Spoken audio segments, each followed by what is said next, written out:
ब्रेकनंतर बुलेटिनमध्ये पुन्हा एकदा स्वागत. आपण बघताय दुपारच्या बातम्या.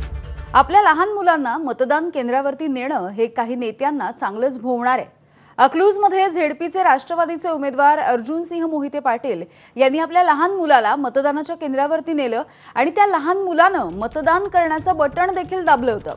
या सगळ्या प्रकरणी अर्जुन सिंह मोहिते पाटलांसह संबंधित अधिकाऱ्यांवरती कारवाई करण्याचे आदेश आता जिल्हाधिकाऱ्यांनी दिलेत. दुसरीकडे संभाजीनगरमध्ये विलास भुमरे यांनी आपल्या लहान मुलाला मतदान केंद्रावरती नेऊन मतदान केलं. निवडणूक अधिकाऱ्यांनी या मुलाच्या बोटाला शाई देखील लावली होती.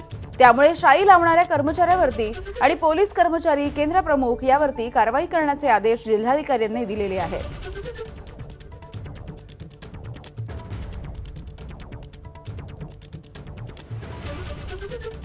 काल रात्रीवर न्यूज चॅनलमध्ये जी बातमी प्रसिद्ध झाली की मोहोळ तालुक्यातील 2 इलेक्ट्रॉनिक मतदान यंत्र हॉटेलवरती सापडली आहे, ती बाब खरी आहे.